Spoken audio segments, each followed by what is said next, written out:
Good day mga ka-sports natin dyan.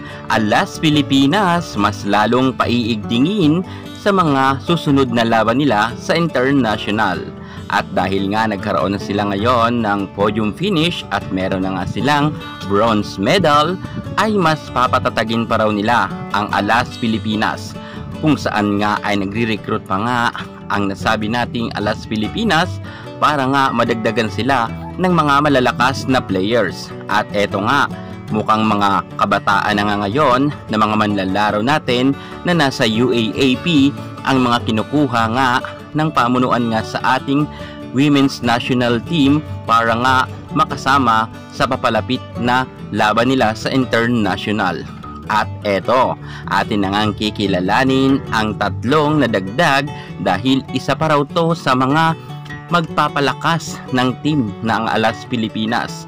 Alam natin na malakas na sila sa kasalukuyan dahil nga maraming kabataan ngayon na nakasama nga at sila nga ang isinasabak pagdating nga sa international game natin. Pero syempre, alam natin na kinakailangan kahit mga kabataan yung talagang malalakas, matatalino at mga palaban nga. At speaking sa palaban, eto na nga ang tatlo na ating manlalarong nadagdag para sa ating Alas Pilipinas. Pero bago muna ang lahat, subscribe ka muna. I-click ang ating notification bell para lagi kang updated sa lahat ng issue sa volleyball. Susunod na.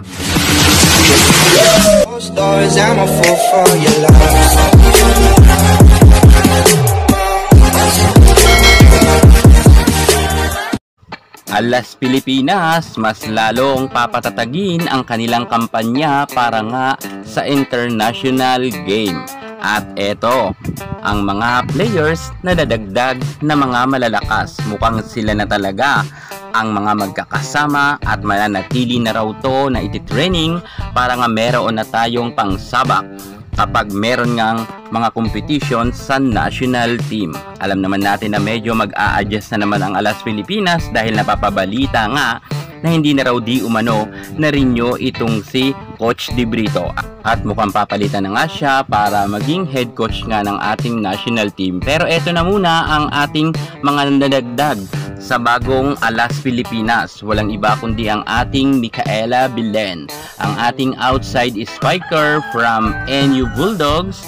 Si Micaela Belen ay ipinanganak noong June 29, 2002 at sa kasalukuyan ay fresh na fresh at batang bata pa talaga to at napakalakas nga nitong spiker. 21 years old pa lang to sa kanyang height na 5'7". No problem tayo dyan, malasisirundi na rin ang galing nito at napakataas nga nitong tumalon at marami na siyang napatunayan pagdating nga sa kanyang collegiate career.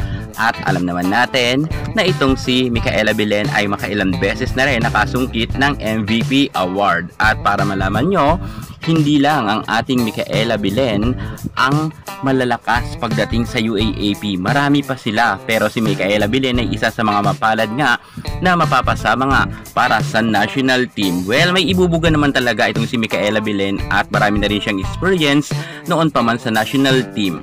At makakasama niya dyan si Cassie Dongallo, ang outside spiker naman ng UA Red Warriors. Palaban rin itong si Cassie Dongallo at batang-bata rin itong si Cassie Dongallo sapagkat nga ipinanganak siya noong June 13, 2005 at ang height niya rin ay 5'7". Sa kasalukuyan ay 18 anyos pa lang itong si Cassie Dongallo. Malaalay sa Valdez rin daw ang galawan nito pagdating sa loob ng court, ngunit marami nga nagsasabi na mas malakas pa itong si Dongallo seka kay Alyssa Valdez. Pero humble itong si Cassie Dongallo, ang sabi niya nga sa kanyang interview, malayo pa raw siyang ipantay sa ating Phenom superstar Alyssa Valdez. Pero alam natin na kapag sinabak nga to sa Alas Pilipinas ay makakatulong to si Cassie Dongallo dahil palaban nga ito at bumubuhat rin ng team. Speaking nga sa mga pangsabak pa natin sa Alas Pilipinas na malakas, eto na nga ang talagang meron ng napatunayan sa international. Bago pa nga nakamit ng ating malakas na si Angel Canino ang best opposite hitter, ay nauna na dyan si Alyssa Solomon, nakasungkit ng award na yan.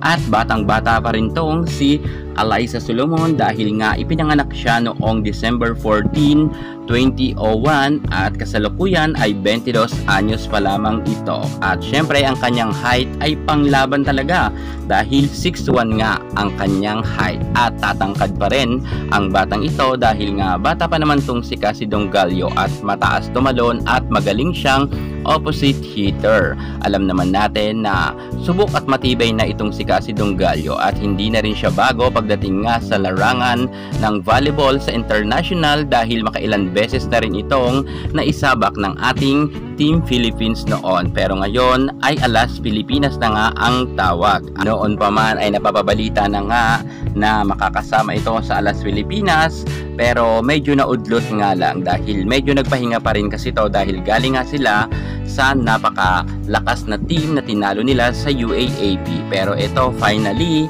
ang ating ang Alyssa Solomon ay makakasama na sa Alas Pilipinas.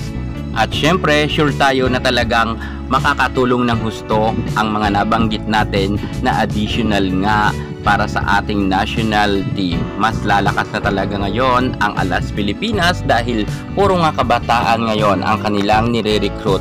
Yun mga papasibol pa lamang pero magagaling at malalakas. Yan nga mga ka-sports natin dyan, ang Alas Pilipinas additional players.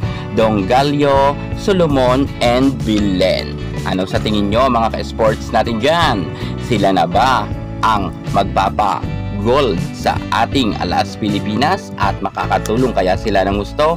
Kung sa tingin ninyo ay magiging effective ang pagpasok ni Cassie Dongallo, Alyssa Solomon, and Micaela Belen, comment naman kayo sa baba. Pero kung ako inyong tatanungin, sa pagpasok ni Dongallo, Solomon, Belen ay mas lalong lalakas ang Alas Pilipinas dahil nga magagaling ang mga bago nilang na-recruit.